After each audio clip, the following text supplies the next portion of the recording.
I was so focused on the career ambition. One of the things I left out was, what did I want for my lifestyle ambition? And that lifestyle ambition is how we want to live life. Yeah. Like, how much vacation time do I want to take? How much time do I want with the family on a daily basis? Yeah. What time do I want to be home at the end of the night? Do I want to be reading or answering emails in the evening? All of that got ignored as this career aim became totally dominant. And once that was taken away from me, I was able to sit back and go, well, now what is it that I want? Now that I'm tabula rasa, blank slate, what do I want to draw on this chalkboard?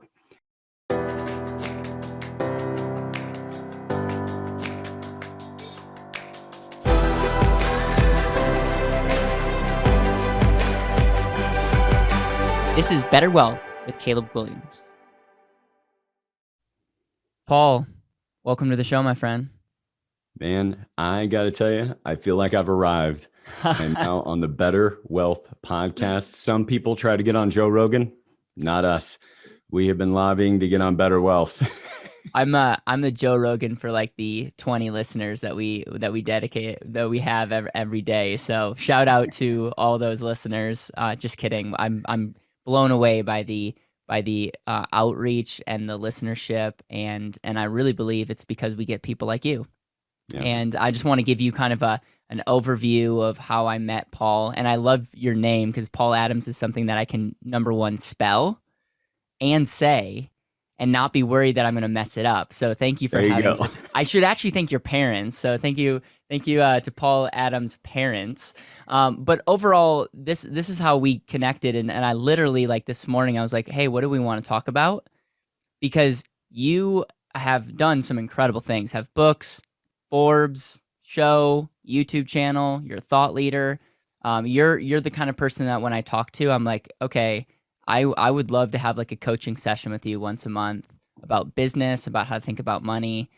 You challenged me on something really strongly. I mean, you just got back from a 6-week vacation with your family. Mm-hmm. And I'm just by saying that, my blood pressure is increasing. I'm like, oh my goodness. And we're at different stages of life.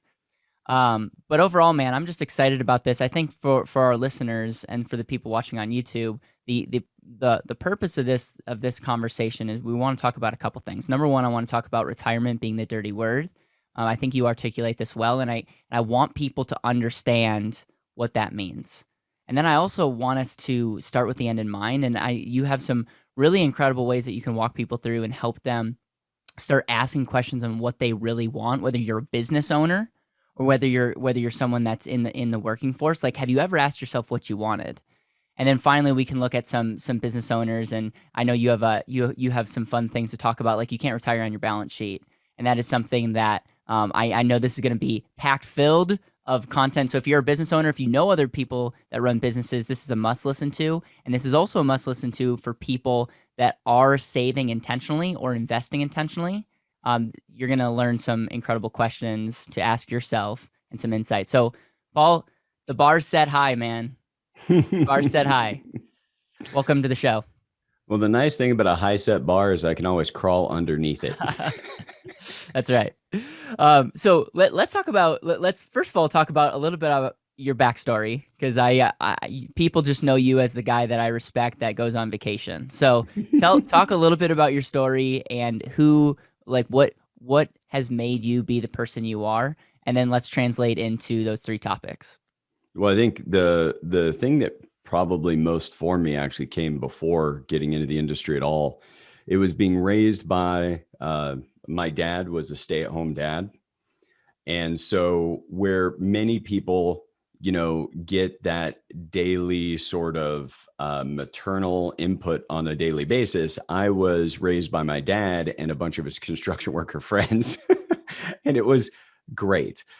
People talk about, somebody's tilt in life can be, they're passive aggressive or those other personality attributes. I was aggressive. I was an only child, but I hung out with my dad and his buddies all the time. I didn't know what it was to not be tough, get bullied in school and go gripe about it to dad. And it was like, well, If they hit you, hit them back. If they don't hit you, it's just words, just walk away. But at the same time, my mom was our primary breadwinner working for the Department of Energy back when the Department of Energy was absolutely a good old boys system. I grew up watching my mom get discriminated against because of her sex all through her career. And yet she never became a victim of it.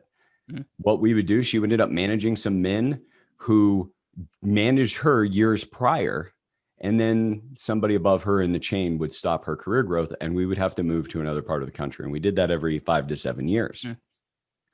But in that, I got to get good at getting to know people and being useful and valuable, because I had to create a whole new community whenever we moved, and got the work ethic from my mom, but also got this story from my dad that many, many, many years ago, he was given the opportunity to buy a gravel pit. Now, my dad, prior to this, had been a superintendent for one of the largest construction companies in Colorado. And he was so high in the company, the kids of the owner reported up to him. Mm. And yet that company, about 2 years after my dad passed on the opportunity to buy his own business, the company he worked for sold. And all they left him with was a deferred comp life insurance policy from the Hartford that he now had to fund himself, but he was unemployed and didn't have the money to fund it and had to cash it out. So all those years of work, those years of dedication had gone away. So he pressed into me that you have got to work for yourself. You can't work for anybody else.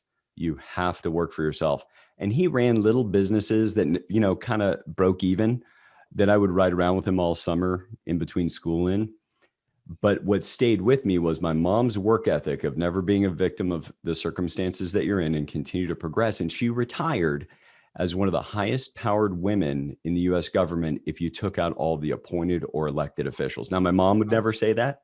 That was one of my mom's friends told me at her retirement party, and I didn't know. So I think those two things influenced me tremendously. And I got into the industry as an intern with Northwestern Mutual originally. And after being there for a period of time and understanding the level of restriction that can be put on somebody when they're in a captive environment like that, and I went to a more open platform that allowed me to build my own brand and have my own voice. Right. And we built that over the years. I was a senior vice president for one of the largest firms that are affiliated with Guardian and Park Avenue Securities on the West Coast, and then ultimately moved up to Washington State to take over an office. But in that, politics are a bummer, and I don't play them. Yeah. I mean, lesson learned, I need to be in environments where I don't have to. Yeah. But in that, they decided that they didn't want me to lead that Guardian Park Avenue effort up in Washington State, despite we had generated more revenue than they had ever seen. And in 2016, they ended my contract where we'd build an office with 42 people. Wow. And going back after that and being able to rebuild. But this time, and I think some of what we're going to talk about, is I was pursuing a career ambition first. And what I realized when they decided to terminate that contract, and now I literally had the ability to rebuild any way that I wanted, what I found was I could really build it around the lifestyle I want to have, which is part of why my family and I can spend 80 nights a year on average in the RV since 2017. It's incredible, man. It's incredible. When we talked, you shared with me how it was hard at first for you to let go. What was the epiphany that you had as it relates to, I'm gonna actually spend 80 nights a year in an RV with my family, and you're also a competitive business owner. You're running successful businesses and building. Mm-hmm. How do you do both?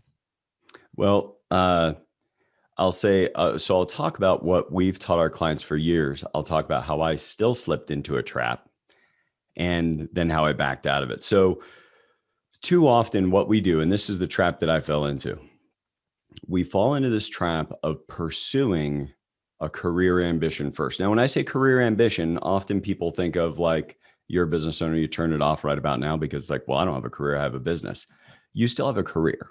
Yep. And your career is part of the identity you build and how you're known. So for me, I was pursuing this ambition of building this huge financial firm in the Pacific Northwest and being top known and all of that. And prior to that, when I was senior vice president for the firm in California, it was all the time building the firm, forwarding that identity, and was years and years of 60, 70-hour work weeks. Mm-hmm. And I achieved things that most people in our industry had never achieved, kind of working through the ranks, going from being an expert individual into one of the top leadership roles. And yet, what I realized when I picked my head back up after all that, or as my wife said, does that mean, because it was 10 years of pursuit to build this company and build the identity it required to get the contract I wanted, and then get the contract I wanted and build it. She said, does that mean we wasted 10 years? And I said, no, because of what I learned, which maybe is a conversation for another day. But in this journey, I was so focused on the career ambition. One of the things I left out was, what did I want for my lifestyle ambition? And that lifestyle ambition is how we want to live life. Yeah. Like, how much vacation time do I want to take? How much time do I want with the family on a daily basis? Yeah. What time do I want to be home at the end of the night? Do I want to be reading or answering emails in the evening? All of that got ignored as this career aim became totally dominant. And once that was taken away from me, I was able to sit back and go, well, now what is it that I want? Now that I'm tabula rasa, blank slate, what do I want to draw on this chalkboard? And what I discovered was going back to the roots of when I was in my mid-20s, where I decided to go to a 3-day work week at that time and just really focus on what's the knowledge I could bring to my clients, not the hard work I can do in front of a computer. And now that lifestyle ambition, vacations, time off, consumption, like what kind of house do I want to live in? Do I want to have horses? All those things go into that bucket. Then we can figure out, what does it cost? Yeah. What's that lifestyle cost on an annual basis? Because that's important. That's that financial ambition. That is, oh, I need to make this much money. Well, that's part one. But part two is, how much more money than that do I have to make so I can reserve enough money for the future that I can be financially independent at the end of my working years? You know, Paul, I'm going to stop you there. It's super interesting because a lot of people first ask the question, their only metric of success, by the way, is what kind of, how much money can I make? What career can I go into? We like, college is all built around this concept, but it's like nobody's really asking what do you actually want and what does that cost? I remember seeing Tony Robbins do this on video to somebody who's like, he asked him like, what's your goal? And the guy said, I want to make $1 million a year.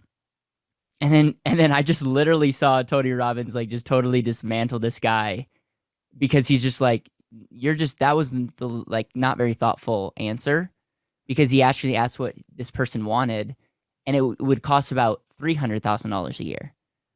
And so what happened is this person was totally lying to himself, saying that there's this hypothetical, this is what we need to do, but at the core wasn't actually focusing on the thing that mattered, and would never be successful because he wasn't answering the root question / problem.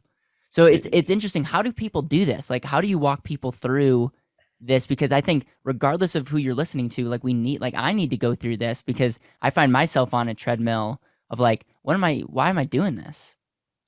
Yeah. And it all starts with that, figuring out what are my life aims, the stuff that doesn't have to do with business.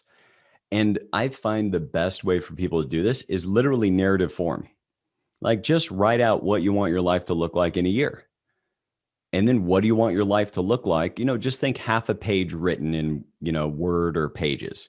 You're just going to fill out half a page of saying what you want life to look like, what you want your weight to be, how much time off, how many books you're reading a year, whether or not you're married, all that stuff. 1 year, 3 year, 5 year, and then take a shot at 10 year just to sketch it out. Because now you actually have your lifestyle aims. Now, if you want to get a little more thorough, I'd say make two levels of those lifestyle aims, which is one, sufficiency. Sufficiency is going to be the amount of money that you can set aside, or sorry, the amount of money that you need to earn to pay your bills in a way that there are no untenable compromises. So an easy example of a compromise would be, somebody goes and they're going to buy some suits, and they'd really like to every 2 years buy 5 new suits, but budget wise, it's 3 new suits. That's not an untenable compromise. Like, that's easy. You can just have 3 suits. So that's sufficiency. Then there's the surplus lifestyle. Yep. Now, many people listening to the show right now are probably already living in surplus. One of the benefits of sketching out your aims for sufficiency is that it creates a bit of an internal reset where somebody goes, well, I am in a 5,000 square foot house, but as I think about it, we'd be fine in a 3,000 square foot house. Or we drive 6-figure purchase price cars, but as we think about it, like our friends already know we're successful, we could be fine with $25,000 used cars. You just get those set up in that narrative form for your aims, sufficiency and surplus for 1 year, 3 year, 5 year, 10 year. Then you can figure out about what those lifestyles cost in today's dollars to pay for that lifestyle next month. Then you have to figure out how much needs to be set aside to be able to continue to fund that lifestyle in perpetuity when I'm no longer working. But only after doing those two things, having your lifestyle aims, having your financial aims, should you ever do planning for your career? Should you ever do planning for your business? Like, this is an easy example. So when we bring on clients, we have a philosophy conversation where we ask no invasive personal information. People are, of course, free to share with us, and we keep all of that confidential, but we don't ask any of it. We just share philosophy and values.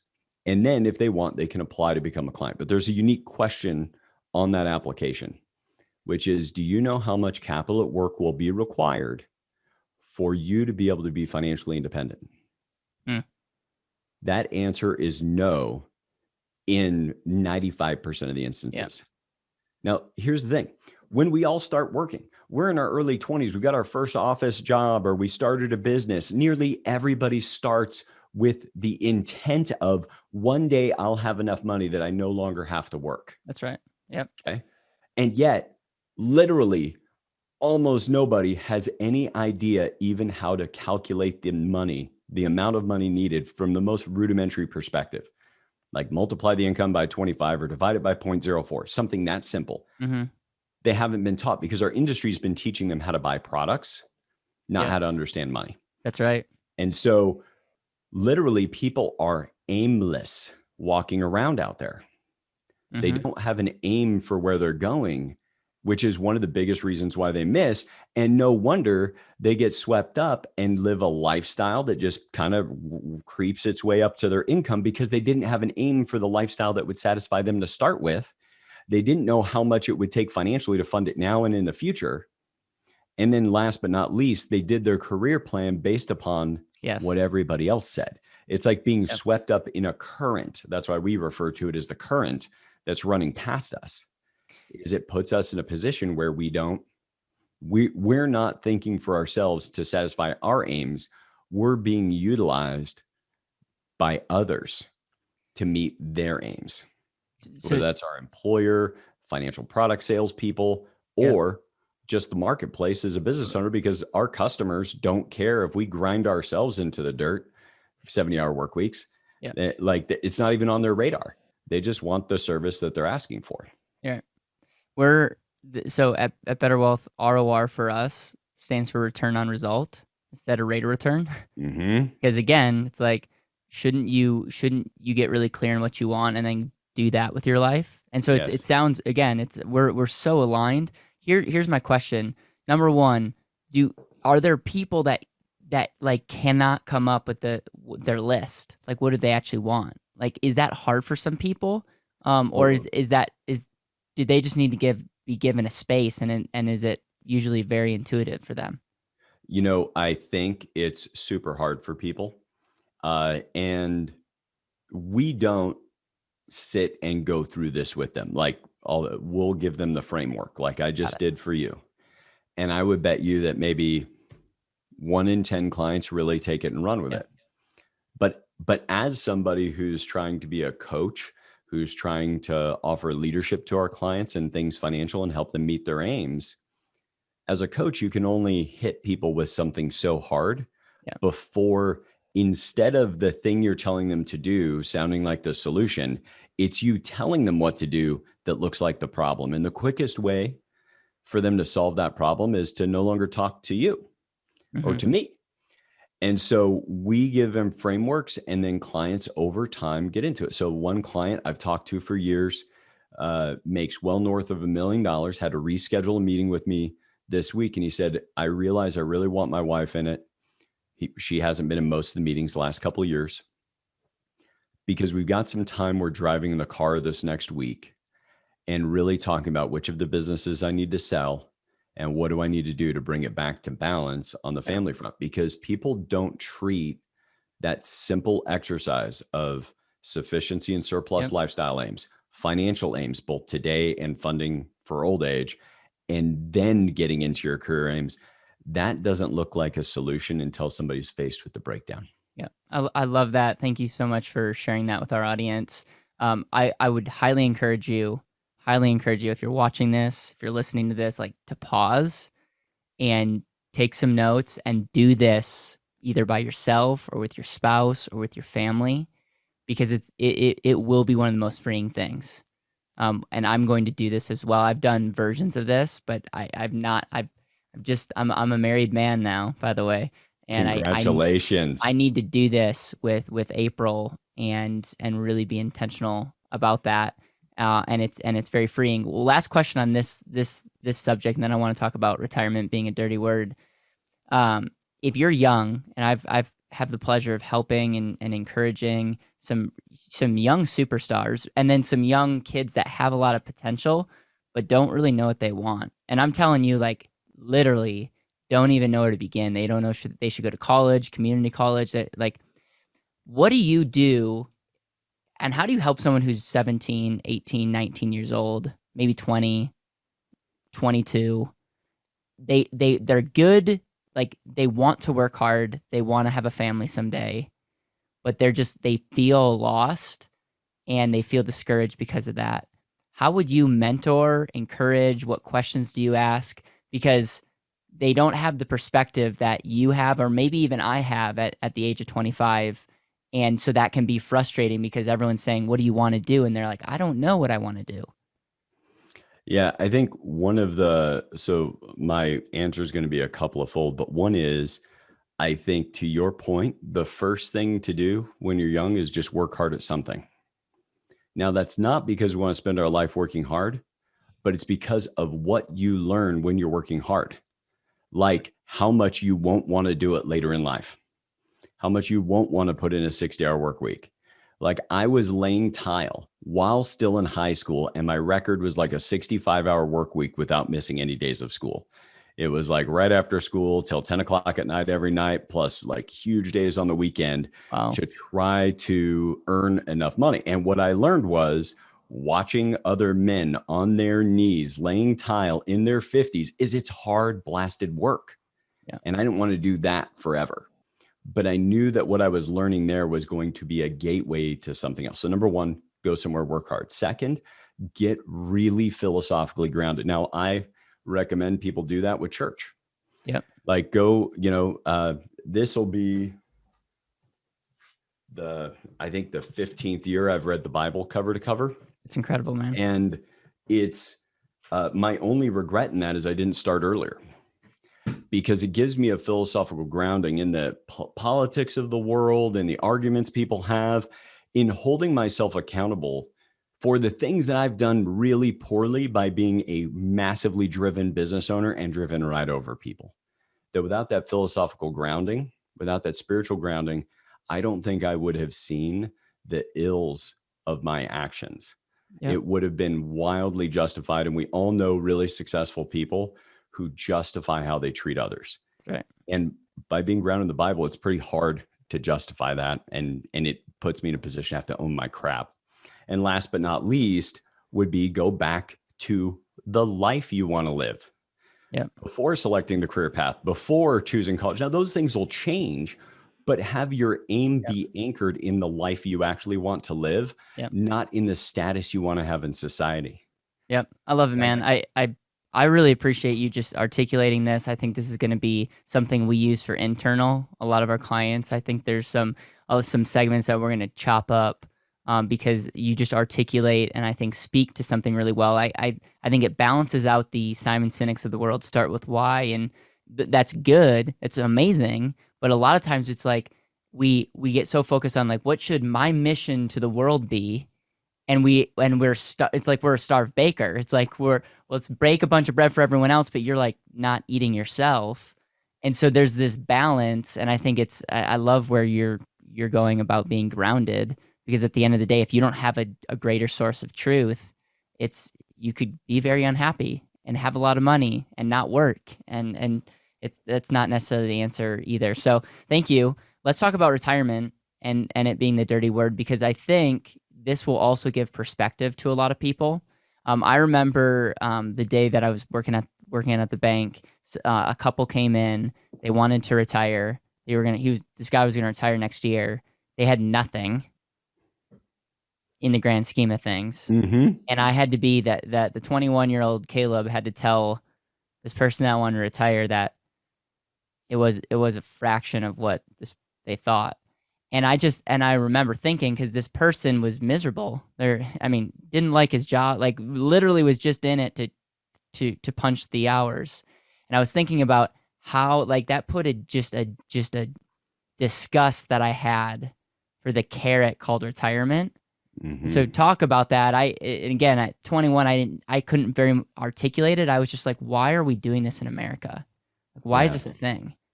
Well, and I have a similar story I'll share with you. Longtime family friend. I'm 25 at the time. I'd been in the business since I was 18. Cool. I had asked this family friend several times whether or not I could look at his stuff and see if I could be of help. And he never let me do that. But then he retired and he says, I've got some money to roll over. I want you to take a look at it. And I looked at it with him and he says, yeah, it should be good. 700,000. I can take out 10% a year. And I was lost for words. With tears in my eyes, I looked at him. I said, you can't do that. You can't take out 10% a year. Like none of the other pieces are in place to make that a possibility. And at most you should take out 4. And it changed. And I actually said, like, I don't think I can work with you because I cannot make that happen. Yeah. And I wanted to intervene earlier and I couldn't. So that really left me in a good way scarred in wanting to make sure that from the mountaintops, that's why we have a show, that we get this into people's lives, this financial knowledge, because without it, they're lost and they'll take a soundbite they heard 15 years ago about taking out 10% and do their planning based on it. Yeah. So, but the big problem with retirement actually goes back to the way we used to use the word. You remember in your American history classes, there was never a time where it's like, oh, this inventor retired or this businessman retired. It wasn't there. Now they might change what they do. They might put somebody else in place. They might take a lot more time for themselves traveling, but there was never a word of them retiring when you read our history books. It wasn't until the really very recent times, less than 100 years ago, that we instituted Social Security in this country in the mid 1930s. And that Social Security, the word retirement used to mean put something out of use. Like I'm going to retire to the bedroom for the evening. I'm going to retire to the den with my scotch. We're going to retire that old horse. Yeah. I was just about to say, you don't want to be the horse that's getting retired. Let's just put that's it that right. way. Yeah. That's usually not good news for the horse. And so all of that went away and we started to use retire and apply it to human beings. So now take that position of being a highly productive young executive or being a successful business owner. None of us are pursuing a future in which we become valueless, in which we get put on a shelf, in which we are retired from society. Nobody really wants that outcome. They say they do because we live in an environment where it's like you'd be wrong to say you don't do that. And then the flip side is some people solve that saying, well, I just want to work forever. I love what I do. The trouble is on that flip side is that you don't get to choose. when you're no longer compensated in the marketplace or when you're no longer valuable. The marketplace chooses that and you don't get a choice in it. So this word retirement causes people to have to pursue something that internally, deep inside them, they don't want. And when we bring that up to clients, it hits them like a ton of bricks. And you're like, you're right. Yeah. I said, so what we want instead is we want definite financial independence for the sake of funding a work optional lifestyle, not retirement. You could also say financial freedom, correct? Like just be in a definite place where you're choosing what you want to do. But is it one of those things, and this is an assumption I'm making, are you going to work to the day that you die in some capacity? I will. And mainly because going back to my faith in the Bible is there is no biblical tenet for what I should do is one day put my feet up and be lazy. Right. That I should be working either industriously and in helping society in some way or helping clients or perhaps in ministry. Yep. But I don't see a day in which it's just feet up, nothing to do all day long. Take my mom, who's retired now from the Department of Energy, has been for over 10 years. And that woman is busier than anybody I know, pouring into the lives of other people in her community. That's cool.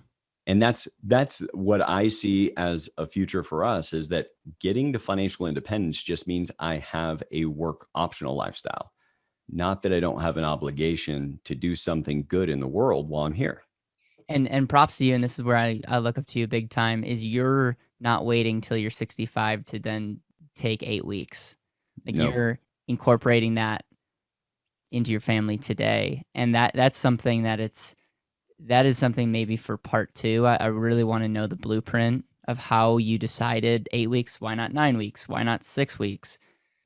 I want to know like how you decide that, how you have a good work culture.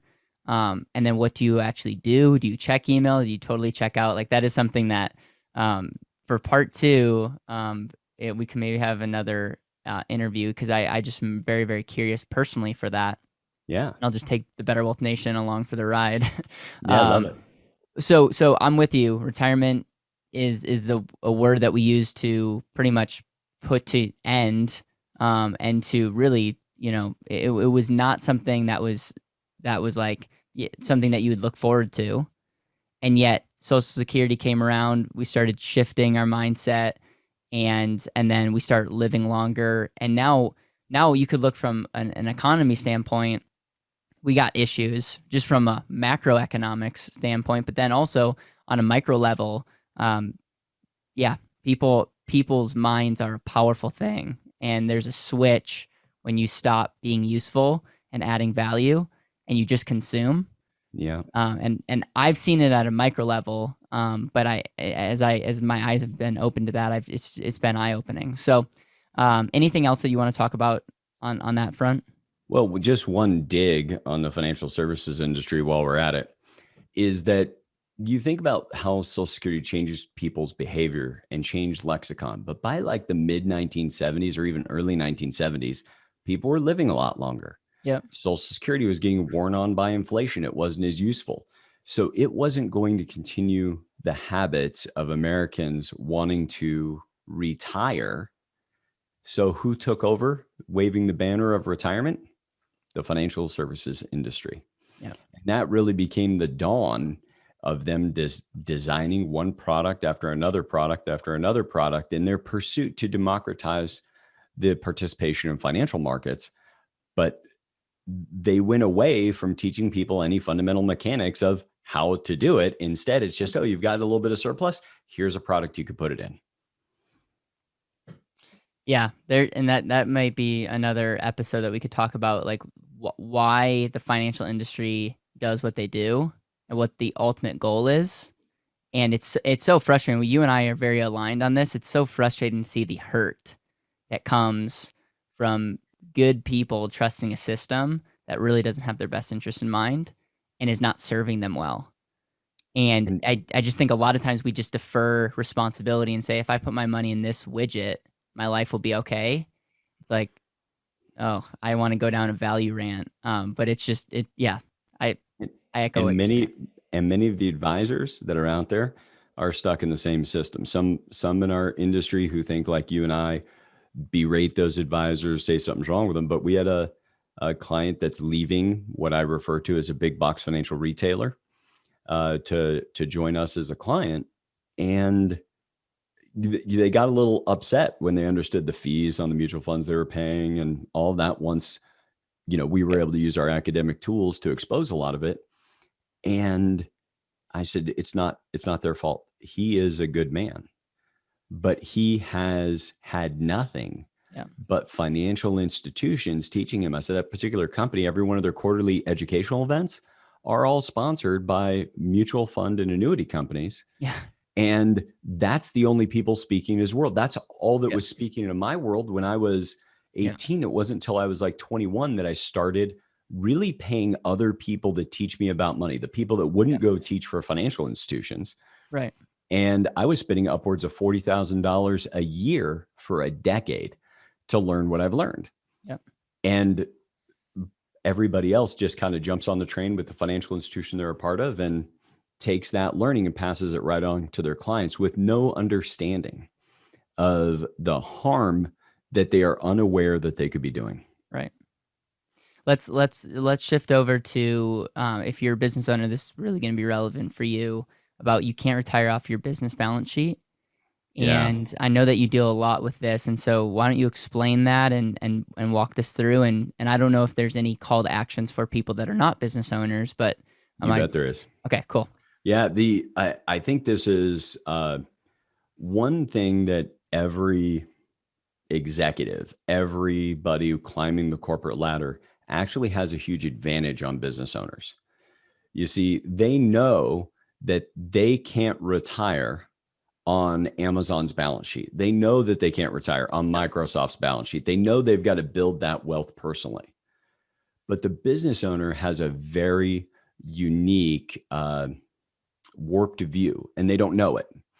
We talk about this in our most recent book we released earlier this year called Your Business, Your Wealth. You have to search for it very specifically on Amazon. We totally messed up in the title, that it was too generic of a title. So you got to go like the third page or put in Your Business, Your Wealth, Paul Adams. Then you can find it, or Corey Shepard. So one of the things that business owners do is they're constantly looking at what they think their company is worth. And one of the biggest things they do is overvalue it. Yeah, totally. And it's very simple. If you're going to sell a company for 4 to 6 times EBITDA, which in most industries would be pretty good, that means if you're making, just to make it simple, if you're making $400,000 a year, then you might have a shot at selling the company for $2.4 million. After tax, you net $2 million. You can invest that and maybe get $80,000 a year. So even if you have $2.4 million on your balance sheet from the business, the problem is it doesn't translate to anywhere near the amount of income that you were making from the business all these years. And it becomes like a morphine drip in the veins of the business owner. And when I say morphine drip, is it tranquilizes them into inaction. And that tranquilization keeps them from doing things like just, setting aside 20% of their income into assets. Like if every business owner just set aside 20% of what they took out of the business and bought assets that were not the business, and that could be mutual funds, it could be whole life insurance, it could be rental properties. That part isn't as important. Those are efficiency things. Yep. In this case, they don't do that.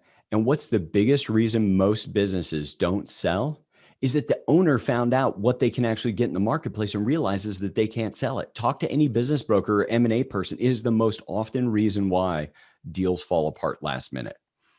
And so that business owner is tricked into thinking that they have a retirement asset and the value of the business. Now, an extreme example is we have a client who I will say nothing about other than 30,000 foot view, so it doesn't give away the person, who had a legitimate offer for their business of $26 million 4 years ago.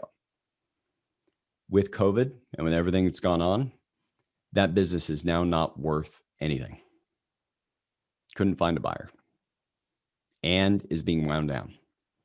Now, the thing that is the saving grace for this person is they have been setting aside money out of their income all these years, and they have as much or more money on their personal balance sheet. But not for that. they would be go $26 million business to living off Social Security if had it not been for that. And that is most often the circumstance because Yep. those people fall out of our regular view. Yep. You don't see them anymore because they don't go to your church. They don't live in your neighborhood. They can't be a member of your country club. They just sort of, oh, have you heard from Tom? And well, no, I understand he sold his business and moved to Gilbert, Arizona. Not that there's anything wrong with Gilbert, Arizona. Yeah. Shots fired. Yeah. They're just no longer in that community. And the fact that business owners, and that's what got us picked up by Forbes and Small Business Trends and Inc.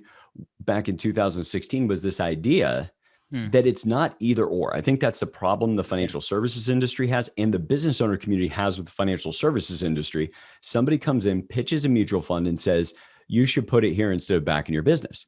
But your business is the highest rate of return asset that you have until it's not.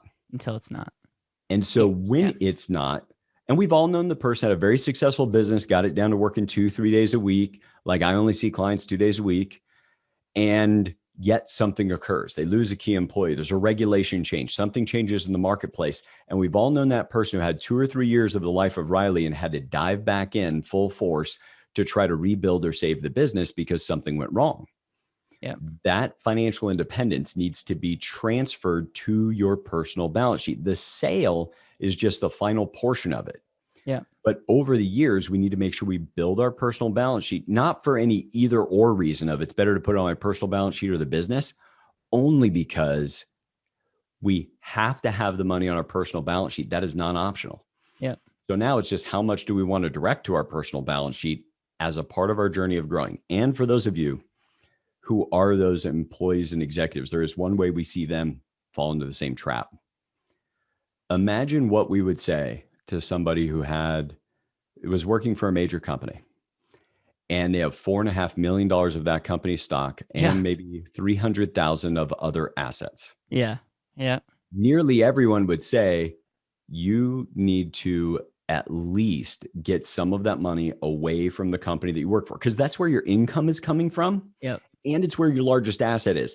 Like that is not a good combination to have. And be in a strategy of I'm only going to keep this much in my company stock and the rest is going to go on my personal balance sheet somewhere else away from where I derive my income. Because we would all tell that person they would be crazy to just totally, and by the way, it does work out for some. And my one final philosophical rant, Silicon Valley goes out of their way to trick us into thinking that we can own their stock and get those kind of returns. Haven't you ever wondered why we hear about all the Facebook millionaires, all the Microsofties from the 90s and all of that? Why do they get in the press? Well, it's because these companies are talking about them and all the wealth they've created and trying to translate that to the individual. That individual cannot create the kind of wealth in Tesla that the early employees at Tesla created because they took it as grants, lottery tickets, if you will, for working there. And of all the companies who tried to be Tesla, there's one. All of them that tried to be Facebook, there's one. Yeah. And there are we don't see all the ones that went out of business and all their life savings. Yep. And it's a big part of what supports these companies' stock prices. Yep. So don't get tricked into thinking that you can make money on the company you work for's balance sheet permanently. You can certainly be granted awards, but now you have to have financial strategy after that. And same for the business owner. If you have it all wrapped up in the business balance sheet, you got to set up a strategy where you're now going to take and carve off a certain part of your income and start buying other assets that aren't the business. Paul, this has been a fascinating conversation. I think what we do as well as you is we look at cash flow, and really cash flow is the metric that matters. And it's like you could have a $2.5 million business, but at the end of the day, if you're making $400,000 a year, that business is actually worth a lot more to you from a cash flow perspective than what you could sell it. And it's interesting when you start showing people from a cash flow now and in the future how investment strategies could potentially change, because shouldn't they back up current and future cash flow? And so again, this will not be the last time you're on the show. I end all the interviews with what I call the legacy question. The legacy question goes like this: if this is your last day on earth and you're with the people that you love the most, and you can't give them any of your books, can't give them any of your videos or podcasts, but you can give them one last conversation, what are you going to make sure to share in that conversation?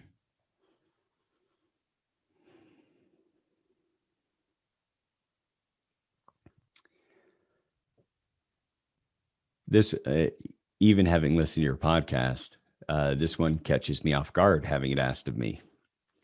I think one last piece of advice is I would say I spent many years as the quintessential type A, huge, like the big freighter moving through the water, and I could get things done.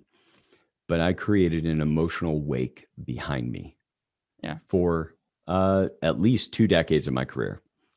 And it wasn't until I really grounded in what does the Bible tell me, or what does Jesus teach me about treating people and how I should treat them? I allowed my version of what I thought career pursuit was, what I thought marriage needed to look like, all of that, and had a tremendous breakthrough in January 2020, just before the pandemic, that changed how I interact with people and how I treat my spouse and children. And my wife said to me partway through the lockdowns in 2020, she said, "I am so happy to be quarantined with you. And I'm afraid of what it would have been like to be quarantined with the old Paul."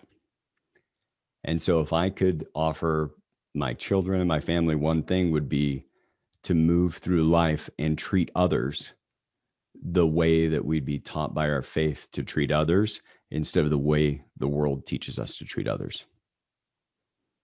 Paul, you are a phenomenal human being, and I really appreciate the authenticity, the honesty, the insights about purpose. Like, what life do you actually want to live?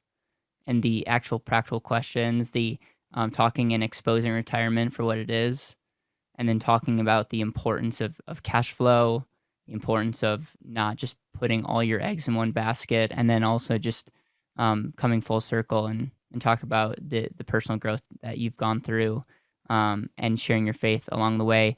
How do people stay in touch with you? How do they get a hold of what you're up to? And I can tell you this won't be the last time that you're on the show, and you got my mind working in a couple areas that I'm sure we're going to have follow-up conversations about.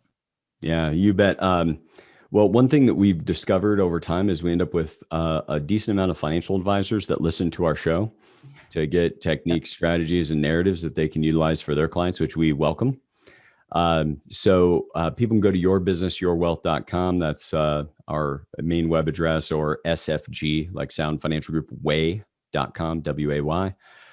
Find me on LinkedIn, is probably the most prevalent social media that I'm on, about 12,000 followers. So Paul Adams, located in the Seattle area. And then you can find us on some of the other platforms under @Ask Paul Adams. Paul, thank you so much. I appreciate you. And I hope you have a great rest of your day. Yeah, thanks for both the time and the way you do such an amazing job, not just of honoring me, but extracting some of the best from myself and other guests.